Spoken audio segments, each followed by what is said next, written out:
Bem, olá, vamos responder a pergunta que nos referimos anteriormente.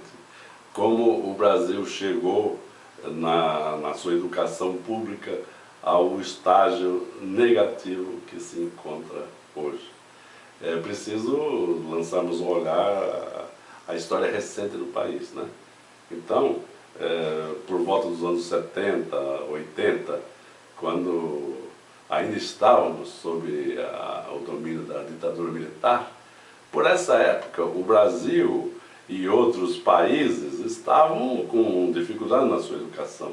Mas o Brasil, é bom que se lembre, ainda tinha uma educação, não uma educação popular, não uma educação ampla para a população. Nós não tínhamos quase alunos. Nós tínhamos, na verdade, mesmo a escola pública era uma escola de qualidade, mas uma escola de elite. O grande drama é que quando a sociedade se livrou da ditadura militar e quando se expandiu a economia e se expandiram as instituições, o que nós verificamos é que não estávamos preparados para o aluno popular. E não tínhamos professores também preparados para atender os alunos populares. E depois eu vou me referir que outros países que estavam em situação muito parecida conseguiram fazer suas revoluções educacionais. Não se esqueça que hoje o país que é ponta está na linha de máxima da educação, que é a Finlândia, estava em má situação há 40 anos atrás. Os tigres asiáticos eram os países mais atrasados em educação. E o Brasil era aparentemente avançado por ter uma educação de elite e para poucos. E quando houve essa expansão, estávamos despreparados. Mas quando ocorreu essa expansão, é preciso que se diga e explicar o surgimento de outros problemas, é que havia 3 instituições conservadoras que de uma certa forma controlavam a vida das pessoas. A família, que era uma família conservadora e repressiva. A escola, que era uma escola também controladora. E vocês não podem se esquecer que a religião era muito forte. Um país como o nosso, onde na época praticamente 95% da população era católica, e católica conservadora, né? E com a mudança do mundo, que começa a se dar de forma mais rápida com o advento das revoluções na tecnologia eletrônica, e com a queda do Muro de Berlim, e com mudanças políticas na América e em África, quando ocorrem essas mudanças e se aposenta parte desses aparelhos, dessas instituições atrasadas e conservadoras, não se tinha ideia do que se poderia colocar no lugar. Ou seja, havia a necessidade de um trabalho exaustivo de elaboração, de discussão, de apontamento dos defeitos anteriores, para que com essa elaboração a nossa sociedade, a nossa escola caminhasse para algo construtivo, algo mais atualizado. Mas não ocorreu. Nós perdemos o bonde da história e a escola se abriu para novos alunos, novas perspectivas e se manteve numa lentidão insuportável. As outras instituições também perderam o bonde da história. Por quê? Ficaram de costas para o novo momento,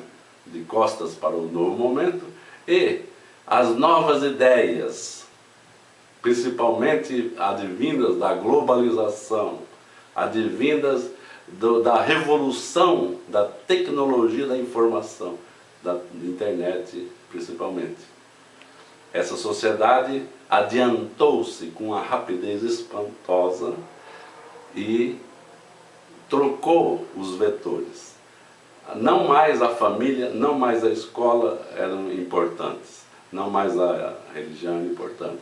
O importante era o Deus mercado. Era um novo momento do capitalismo global, certo? E o que se fez? Bem, a escola deveria então preparar os alunos para esse mercado, para serem trabalhadores passivos e consumidores passivos desse novo mercado. E a nossa escola, mesmo que eu quisesse, não estava preparado para realizar esse trabalho. E eu digo, se estivesse preparado, não deveria fazer esse trabalho. Por quê?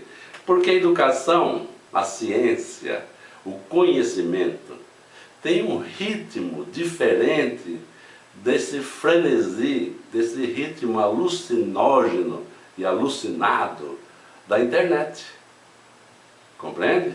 Quando as pessoas estão querendo vender coisas, principalmente nos países desprotegidos, eles empregam a velocidade e nos dizem que nós somos atrasados.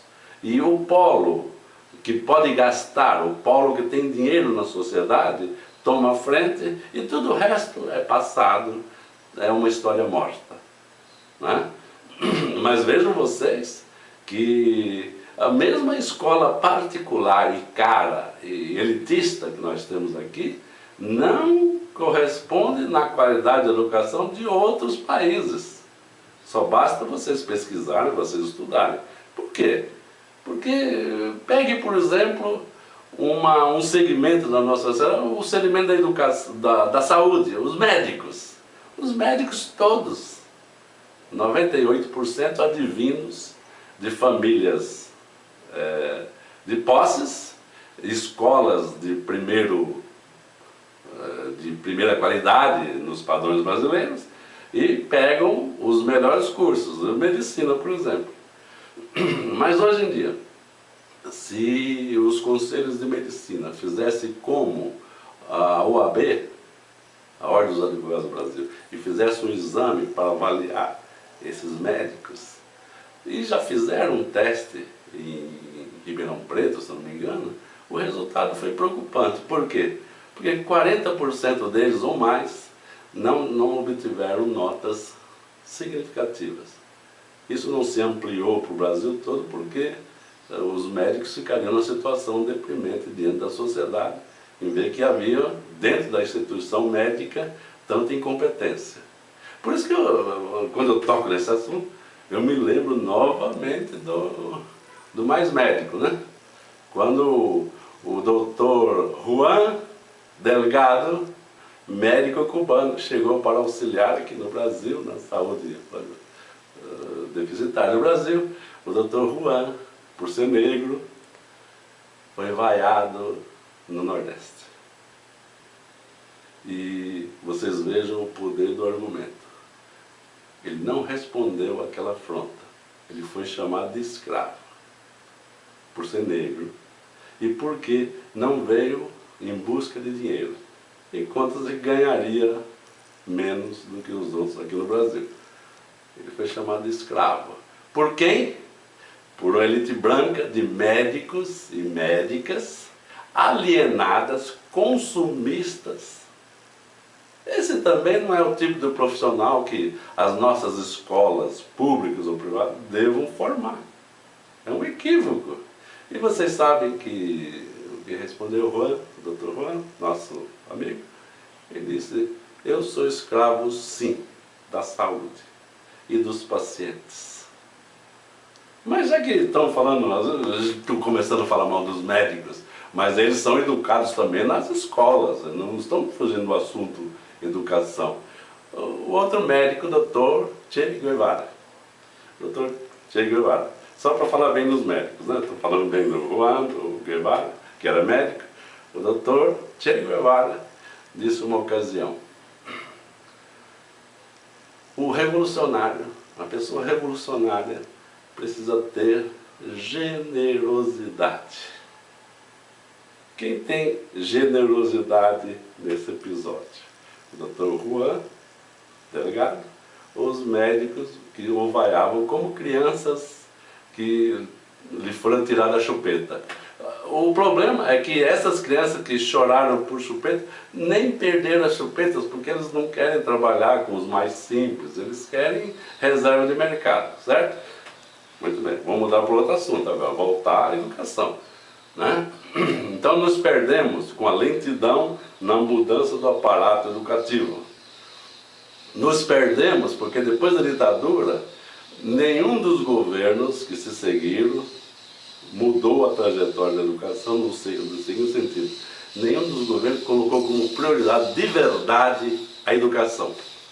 Vocês estão ouvindo agora o cantar dos pássaros aqui fora, né? Os especialistas dizem que é um infortúnio, que é um distúrbio, mas eu acho que é a manifestação da natureza. Esses pássaros vêm do Museu do Ipiranga, que nós estamos aqui a apenas 200 metros do Museu do Ipiranga, que tem um parque em sua retaguarda, um parque lindo, e tem um jardim lindo, que é no estilo francês, e os pássaros de vez em quando nos presenteiam e vêm para cá. Tomam banho aqui em alguns lugares tem água no Instituto Argumentos, enfim, é uma boa amizade, né?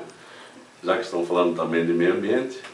Então, vejam vocês, os governos, nas campanhas políticas, sempre colocavam prioridade na educação, mas só nas campanhas políticas e nos discursos. Mas nenhum deles, até hoje, colocou como prioridade realmente a educação de qualidade. Por quê? Porque teriam que considerar que quem faz essa revolução na educação de qualidade são os professores no seu dia a dia, e que precisam ganhar bem, e que precisam ser formados e reciclados constantemente. E a sociedade precisa mudar os valores. Não pode achar que um jogador de futebol é mais importante que um professor. É confundir alhos com bugalhos. Por quê? O jogador de futebol é importante na área do entretenimento, mas o entretenimento não muda a vida de ninguém. Pode aliviar tensões e tal, mas não muda. E o entretenimento não está a rigor nem na cultura. E a cultura nossa precisa ser mais rigorosa. A nossa cultura precisa dar valor às coisas que têm mais valor, sem menosprezar os outros, é claro, né? Mas então, dar valor aos professores, aos diretores, aos funcionários, né? Melhores salários. Por que isso? E também a reciclagem de ideias, porque a ideologia também na educação pública e na privada tem predominado uma ideologia da alienação. E nisso que a educação social transformadora bate firme, que há de mudar as mentalidades também. Porque há muita gente que quer aumento de salário e ter um cargo como se fosse uma capitania hereditária. E não muda para nada. Nós não somos a favor dessa, ainda bem que é minoria. Nem de professores, nem de médicos, que em sua minoria não servem para essas metas que nós estamos desejando, né? Então veja só, onde nós respaldamos quanto a essas ideias? Nos países que estavam na situação como a nossa e fizeram a revolução. Os tigres asiáticos, por exemplo. Você pega a Coreia do Sul. A Coreia do Sul estava numa situação lamentável na educação há 40 anos atrás. A Finlândia também. Na Finlândia, só como exemplo, o status do professor é tão importante quanto o do médico. Dos bons médicos, não dos médicos que estão na rabeira, né? Mas dos bons médicos. Aqui também precisaria ser assim. E por que não acontece? Porque ninguém teve coragem de tirar o dinheiro da corrupção. O dinheiro da corrupção faz vazar o dinheiro da educação e da saúde pública, né? Aqui é o paraíso dos banqueiros. Os bancos, só para vocês terem uma ideia, um dos bancos ganha num semestre o que se gasta com todo o Bolsa Família. Apenas um banco. Nós somos exportadores de matérias-primas da natureza, que um dia vão se acabar essas matérias-primas. E depois ficamos contentes porque somos a sexta economia do mundo. Mas vocês hão de comparar o dinheiro que entra e o dinheiro que sai. Que tipo de coisa sai e que tipo de produto entra. Né? Porque não adianta festejar a venda de minérios, mandar soja em brutos, mandar laranja, e depois vamos adquirir suco de laranja importado. Vamos adquirir produtos sofisticados. E a nossa indústria também não se desenvolveu como deveria. E nós ficamos reféns de produtos sofisticados do exterior. Entendam, há um interesse por trás disso, que continuamos ignorantes. Mas nós estamos voltando à velha dialética. Nós temos que mudar valores, mudar atitudes, porque sem a educação de verdade, sem a cultura que respeite o nosso povo, que respeite as nossas riquezas, nós não iremos a nenhum lugar bom em época nenhuma. Então estamos numa luta e num momento crucial. Eu sugiro que os atuais governantes, ou os futuros governantes, precisam fazer um pacto pela educação e pela saúde pública de qualidade. Sem isso, nós seremos eternamente um povo que só vamos bater palma para o primeiro mundo, vamos fazer festa para o primeiro mundo, seremos um povo gentil e passivo. E é disso que nós temos que ter receio. Até a próxima!